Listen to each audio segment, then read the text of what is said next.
नमस्कार। बहुत स्वागत है आपका उस कार्यक्रम में जिसका नाम है हे प्रभु आनंद दाता। और इसके एक और नए एपिसोड में, यानी ये कार्यक्रम आप पहली बार देख रहे हैं, इसमें आपका स्वागत है।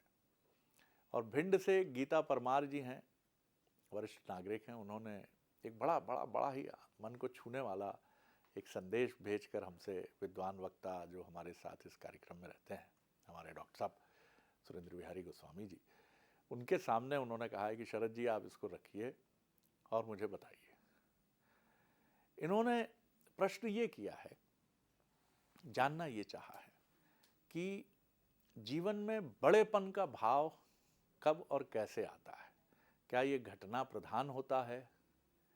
ईश्वर ना करे लेकिन वो क्षण तो आता है कि पिता का या माता का साया हटता है और एक क्षण में एक खिलंदड़ा सा किशोर या युवक महसूस करता है कि दोनों छोटे भाई बहनों को पढ़ाना है, आगे बढ़ाना है, और अचानक वो मुस्कुराने वाला, पतंग उड़ाने वाला 15-16 साल का किशोर किसी चाय की दुकान में या अपने ताऊ से या अपने रिश्तेदारों से कहता मेरी कहीं नौकरी लग सकती है, गुड़िया को पढ़ाना है, मैं तो पढ़ाई बीच में रोक दूंगा।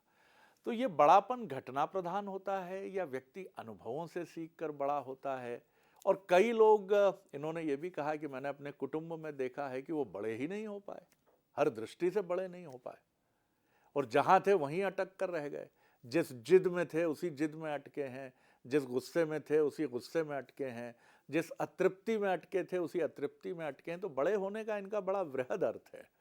बड़े होने का इनका मतलब है कि एक ऐसा बड़ापन जो बरगद की छाया की तरह सबको शीतलता दे। और हर परिवार में ईश्वर, इनका यह भी कहना है कि मैंने ये भी देखा कि हर परिवार में ईश्वर एक ऐसा बरगद अवश्य देता है, और ये बरगद अपनी सारी इच्छाओं को न्यौछावर कर देता है अपने परिवार के लिए, कहीं वृद्ध माता पिता की अपेक्षाओं के लिए, कहीं छोटे भाई बहनों की खुशी के लिए। और ये अपनी चीजें छोड़कर ये हमेशा दूसरों के बारे में ही बात करता है। तो ये बड़ापन आता किस पॉइंट ऑफ टाइम से है? क्या कुछ लोगों के भीतर ये नैसर्गिक होता है या ये घटना प्रधान होता है? मूल रूप से इन्होंने ये जानना चाहा। तो चलिए गीता जी, बहुत सुंदर आपकी व्याख्या है, इसको हम लेकर चलते हैं हमारे विद्वान वक्ता, भगवत गीता के अध्येता, मानस मर्मज्ञ प्रोफेसर डॉक्टर सुरेंद्र बिहारी गोस्वामी जी के समक्ष। प्रणाम कर रहा हूँ डॉक्टर साहब जी। आज आपके प्रश्न में जो लौकिक व्याख्या आप कर रहे थे जी, जो भी इन बहन जी ने प्रश्न किया जी, है जी। इनका ध्यान लौकिक होगा निश्चित रूप से, लेकिन इसका पारलौकिक अर्थ देखकर मैं आनंद में हिलोरे ले रहा था। मुझे इतना आनंद आ रहा था, और आपको सुनते सुनते मैं किसी एक ऐसे परिवार में पहुंच गया जिस परिवार में, चूंकि हम आध्यात्म की यात्रा में रहते हैं, जिस परिवार में सब बड़े थे लेकिन गिनती में बड़े छोटे करना पड़ रहा था। बड़े होने का सबसे मूल सूत्र जो होता है वो त्याग से शुरू होता है। ध्यान रखिएगा, त्याग का बड़े होने में बड़ा महत्व है। फिर त्याग के साथ दूसरा तथ्य बड़े होने के लिए शुरू होता है तपस्या। एक त्याग है, एक तपस्या है। तपस्या में तप जुड़ा हुआ है जी, ध्यान रखिएगा। फिर उसके बाद उसको बहुत सारी चीज़ों का तिरस्कार करना पड़ता है, अपने से तिरस्कृत करना पड़ता है ऐसी चीज़ों को। तो जब तीन चीज़ें वो आत्मसात कर लेता है तो फिर वो बड़ा हो जाता है। जब बड़ा हो जाता है तो फिर में आप देखिए, जिनकी चर्चा आप प्रायः करते हैं, हम चर्चाओं में उन्हीं को ध्यान करते हैं, उनको ही सत्य स्वरूप मानकर आराधना करते हैं, जिनके लिए हम सत्यम परमम धीमहि कहते हैं, वो तो राम ही है ना। अब राम के परिवार में बड़ा कौन है, ये चिंतन छिड़ गया। बहुत से संत बैठे हुए थे और उन्होंने कहा बड़ा कौन है? लौकिक रूप से तो राम बड़े हैं ना, राम के बाद भरत का स्थान है ना, फिर लक्ष्मण है ना, फिर शत्रुघ्न है ना, ये चार बड़े हैं वहाँ पर क्रमशः देखें। अब आप देखिए, इनमें से कोई छोटा नहीं है, इनमें से किसे आप छोटा कहेंगे? किसे छोटा कहेंगे? ये एक चिंतन की विषय वस्तु थी कि वो देखने लगे कि बड़प्पन तो सब में है, लेकिन कहीं लड़कपन है क्या? तो लड़कपन तो राम में भी है। राम भी लड़ी आते हैं लखन के साथ में। जी, जी। वो भी बैठकर उन किष्किंधा की गुफाओं में बैठ करके लक्ष्मण के साथ अपने अंतरंग प्रेम की बातें बताते हैं। वो भी जो है उपवन में सीता को देख करके धीरे से मुस्कुराते हुए लक्ष्मण से, कनखियों से अपनी बात करते हैं। वो भी ये बताते हैं कि मेरे अंतर मन में प्रेम उत्पन्न हो रहा है, ये आज ऐसा कैसे हो रहा है मेरा बहुत मन। सुंदर। तो ये लड़कपन है ना, बड़े भाई में लड़कपन भी है, ये ध्यान रखिएगा। तो लड़कपन खोता नहीं है, लड़कपन खोता नहीं है। तो फिर त्याग किसका करते हैं? त्याग स्वार्थ का करते हैं। जो भी व्यक्ति परमार्थी हो जाता है वो बड़ा हो जाता है। वाह वाह, ध्यान रखिएगा, बड़ा होने का पहला सूत्र है उसका परमार्थी होना चाहिए। परम अर्थ का अर्थ होता है कल्याण, उसके चित्त में केवल कल्याण होता है, जिसके लिए हम लोग उस कल्याण को श्रेय मार्ग कहते हैं, उसका पथिक हो जाता है वो। उसके पास कुछ नहीं होता, केवल एक सोचता है। तो वो ऐसी स्थिति में तप करता है। तप किसका करता है? त्याग का। वो सब त्यागता है। राम ने त्याग दिए। देखिए, लौकिक और पारलौकिक दोनों का अंतर देखते जाइएगा। राम अपनी प्रसन्नता बताते हैं, कैकेयी उनसे कह नहीं रही है। राम का परिवार, जब भी मैं चिंतन करता हूं तो ये सोच में पड़ जाता हूं, चाहे वाल्मीकि रामायण पढ़ लीजिए, चाहे तुलसी की रामायण पढ़ लीजिए, दोनों लेखक जो हैं सावधान हैं। एक लेखक इतिहास में प्रत्यक्ष देख रहा है तो भी सावधान है। वो कैकेयी के चरित्र को प्रभावित नहीं कर रहा है। कैकेयी के चरित्र पर प्रतिकूल टिप्पणी भरत से ही करा रहा है, राम से नहीं।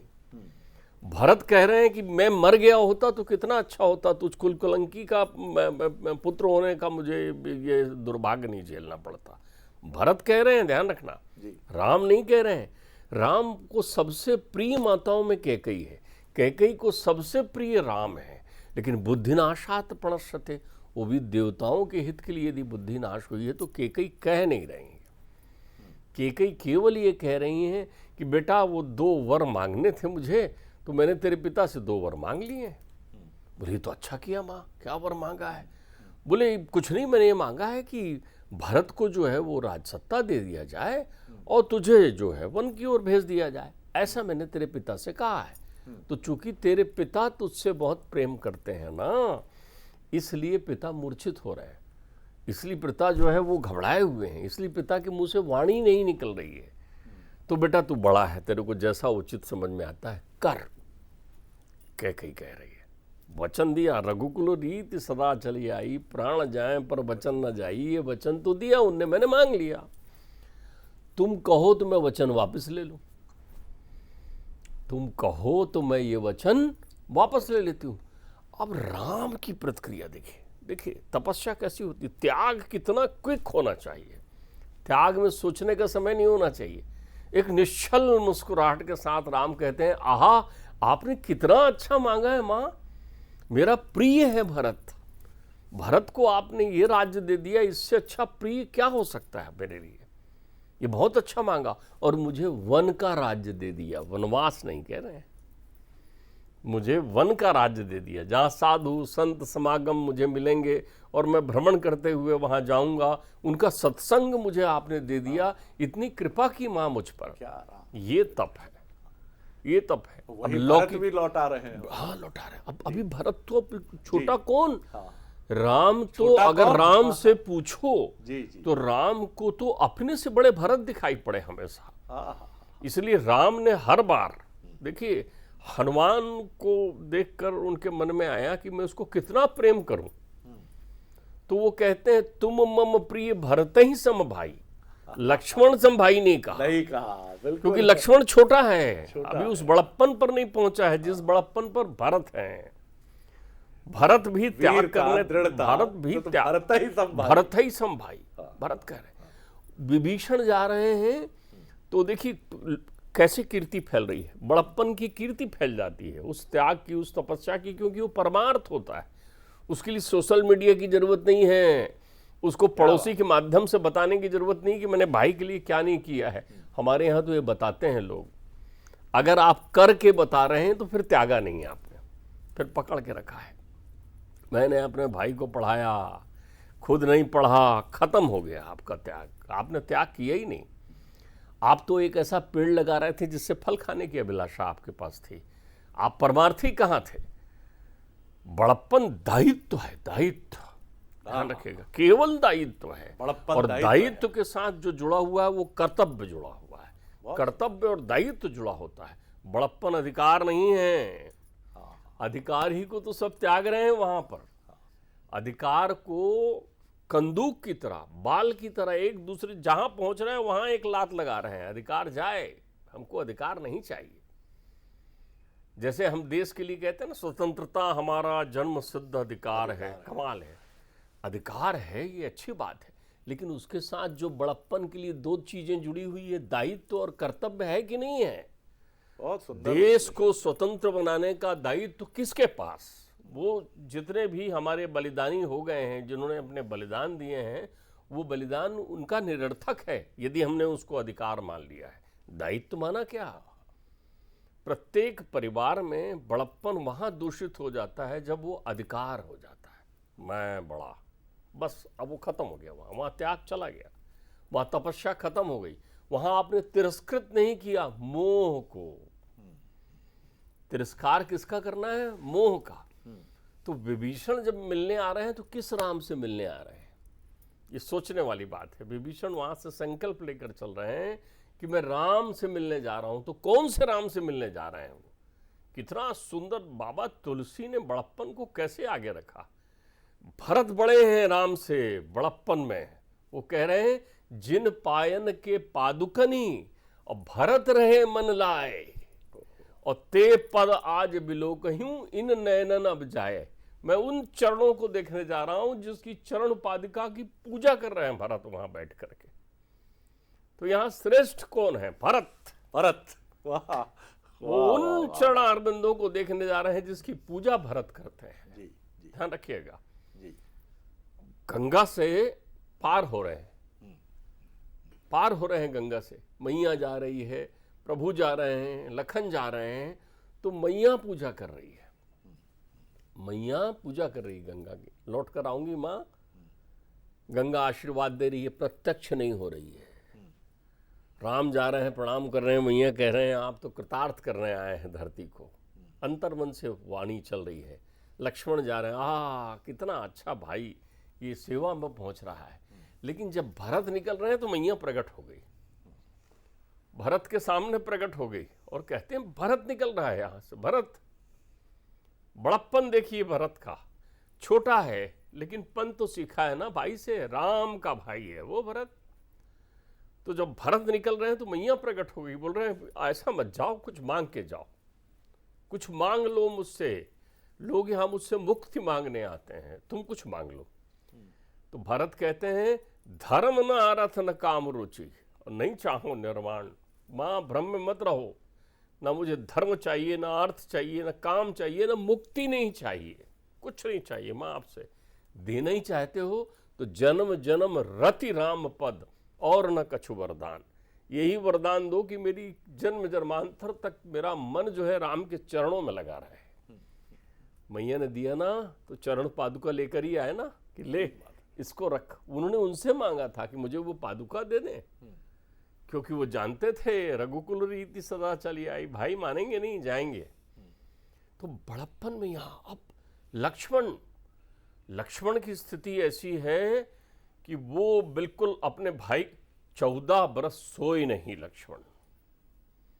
मेघनाथ का वध वही कर सकता था, मेघनाथ को वरदान था, जो 14 वर्ष जितेंद्री रहा हो और जिसने नींद ना ली हो।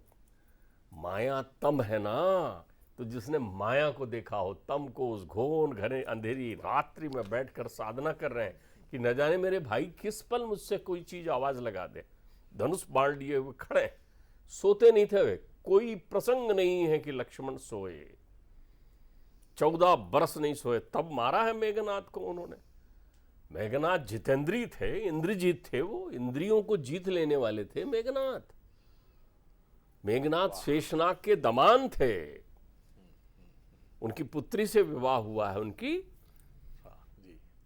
सती हुई महासती मेघनाथ के साथ में सुलोचना। तो वो उनके, अगर शेष अवतार में देखें, पौराणिक प्रक्रिया में चले जाएं तो पिता है लक्ष्मण आए, शेषशाही। तो न वहां सोते हैं, जब नारायण सोते हैं तब भी शेष जागते हैं, तो यहां कैसे सो सकते हैं जब परमात्मा जग रहे हैं?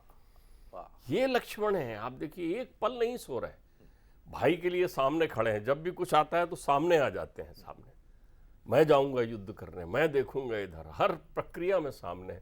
और तो और दुख में भी सामने, सुख में भी सामने है। सुख की प्रक्रिया में तो वो विलुप्त हैं, लेकिन जब दुख की प्रक्रिया आ रही है सामने, आप देखिए सब भाइयों में चयन करते हैं वाल्मीकि रामायण में कि सीता को वन छोड़ने कौन जाए, सीता को वन में छोड़ने के लिए कौन जाए। तो वो चयन लक्ष्मण का ही करते हैं, क्योंकि भरत नहीं जाएंगे, शत्रुघ्न नहीं जाएंगे, वो नहीं जाएंगे माता को छोड़ने के लिए, उन्हें मालूम है, इसलिए वो ऐसा आदेश नहीं देते जिसकी मनाही हो जाए। लेकिन लक्ष्मण तो सुनेंगे और जाएंगे, भैया ने कहा है तो करना है।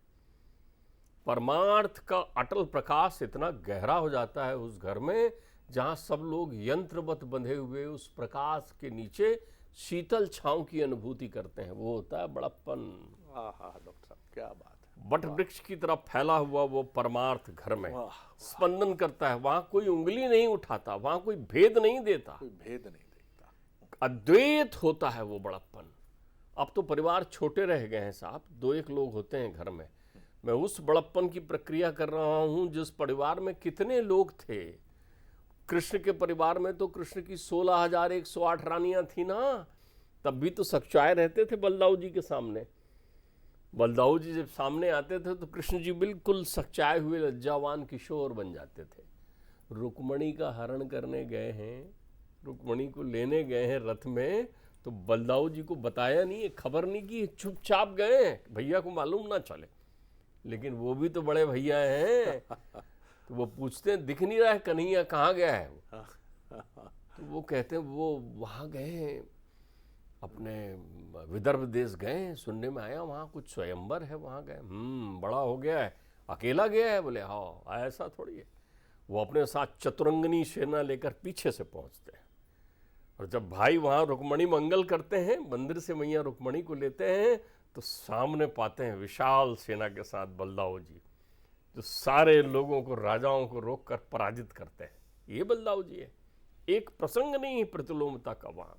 जहाँ बड़प्पन होता है वहाँ देवरानी जेठानी बहनों की तरह रहते हैं, ठीक है, माँ बेटी की तरह रहते हैं, बड़ा भाई पिता की तरह होता है, ध्यान रख लेना।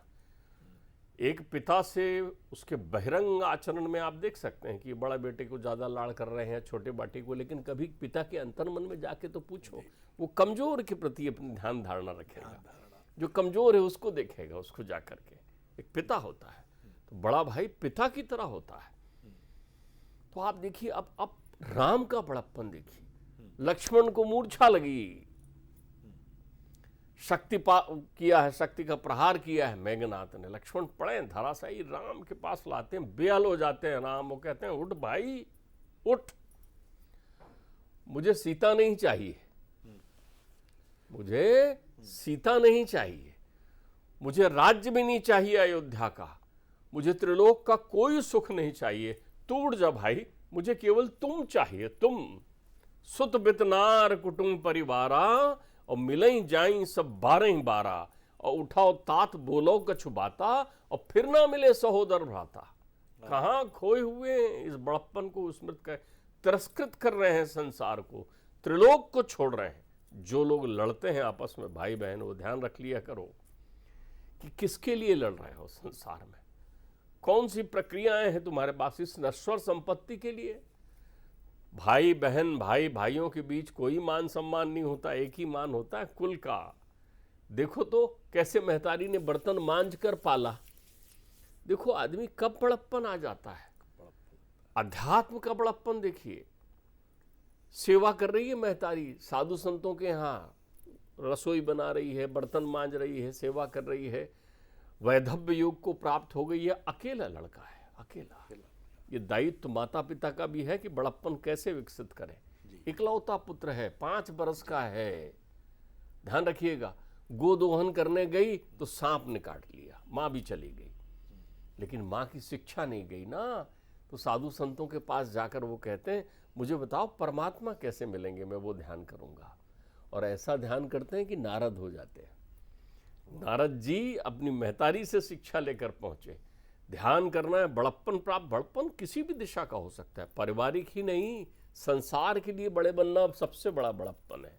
और संसार के लिए तब आप बड़े हो जाते हो जब सब स्वार्थ छोड़कर संसार के लोग, सर्वभूत हितरता, उनकी सेवा में लग जाते हो। तो क्या तुम लगे वहां, उस सेवा में रहे तुम वहां? बहुत सुंदर आप यादों के गलियारे में ले गए। मैं डॉक्टर साहब शुरू से पिताजी सरकारी सेवा में रहे तो सरकारी घरों में रहने का एक बड़ा लंबा समय रहा। मैं देखता था कि ये 80 के दशक की बात है, बहुत छोटे थे हम, लेकिन लता मंगेशकर का जिक्र होता था कि उन्होंने विवाह इसलिए नहीं किया कि छोटे भाई बहनों का पालन करना होता था। और उस समय 80 के दशक में हर सरकारी घर में, हर सरकारी घर तो नहीं, हर चौथे पांचवें घर में एक ऐसी दीदी या एक ऐसा भाई जरूर मिल जाता था जिसने इस लौकिक सुख का त्याग किया था। बाल में सफेदी झलकने लगी है, कपड़े वही हैं, वो कहते थे दीदी देखो ये सिर्फ सूती साड़ी पहनती हैं और उसको पढ़ा रही हूँ, उसको वहाँ ले जा रही हूँ, घर में कुछ नहीं, अपने लौकिक सारी इच्छाओं का त्याग करके। ये क्या भरत से कम है?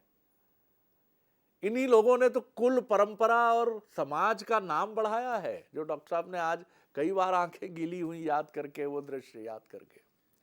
वो भाई जिसका चेहरा, जिसकी बातें जो कभी यौवन में बहुत सुंदर रहा, लोग मजाक भी उड़ाते थे कि शादी नहीं की अब क्या हाल होगा तुम्हारा बुढ़ापे में, लेकिन वो अपने लौकिक सुख को छोड़कर एक अलौकिक सुख से कहता था छोटा डॉक्टर है, बड़ा चेन्नई में कंपनी में लग गया है, दोनों बहनों की शादी हो गई है, और फिर भरी आंखों से माता पिता की दीवार पर टंगी फोटो की तरफ देख लेता था। आप देखिए शरद जी, जी। आपकी चर्चा आज भावपूर्ण है, भावपूर्ण है तो डॉक्टर मैं साहब, इस चर्चा में जब खो रहा हूँ, जी। मैं तो हर प्रेरणा सनातन से लेता सनातन से बिल्कुल। देखिए, ये हमारी कुल परंपराएं हैं, ये हमारे पुरोधाएं हैं, ये हमारे मार्गदर्शक हैं।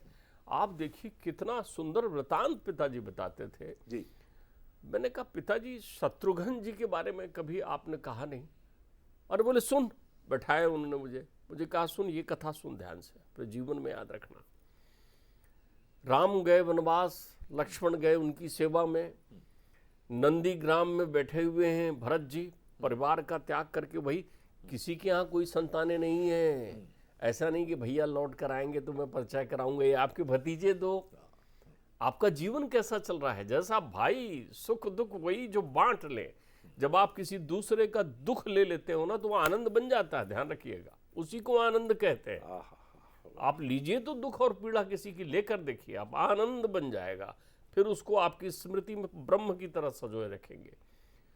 तो एक दिन वो कहते हैं कि एक दिन छत पर थोड़ी कुछ आवाज सुनी मैया कौशल्या ने, तो वो ऊपर गई कि कैसे महल की छत पर कुछ आवाज हो रही है।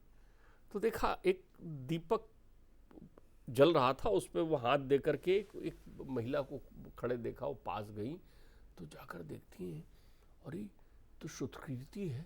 बोली कि तू लाड़ू यहाँ कैसे? अभी रात में सोई नहीं है? कहाँ गए शत्रुघ्न? छोटे लल्ला हैं कहाँ मेरे? बोले वो तो घर में रहते ही नहीं, आज वर्षों हो गया, मैंने उन्हें देखा ही नहीं है। अरे बोले शत्रुघ्न कहाँ रहता है? तो बोले मुझे नहीं मालूम, वो घर में नहीं है। तो दूसरे दिन मैया ने भोर होते ही शत्रुघ्न का स्मरण किया, बुलाया उसे, वो आया। बोले माता जी बताइए सेवा में। उनकी तरफ देखा, उनके भी जटाजूट बढ़े हुए थे, वो भी वैसे ही वस्त्र पहने हुए खड़े थे। उनने कहा बेटा तू रात में महल में नहीं रहता, कहाँ रहता है तू? तो थोड़ा संकोच में हुए वो। उनसे बोले बता। बोले मेरे बड़े भाई घर से दूर उस नंद गांव में भूमि में गड्ढा करके सोते हैं, तो मैं कैसे पलंग में सो सकता हूँ? तो मैं उनसे हटकर कुछ दूर पर कुछ गांव, एक गांव का नाम लिया उन्होंने, वहां पर मैंने भी एक गड्ढा खोद रखा है, माँ मैं वहीं सोता हूँ रात में। दिन में अपनी प्रजा के कार्यों का, दायित्वों का, भैया के आदेश का पालन करता हूँ, रात्रि विश्राम के लिए वहां जाता हूँ, महल में प्रवेश नहीं करता। क्यों? भैया आएंगे तब उनके साथ प्रवेश करूंगा।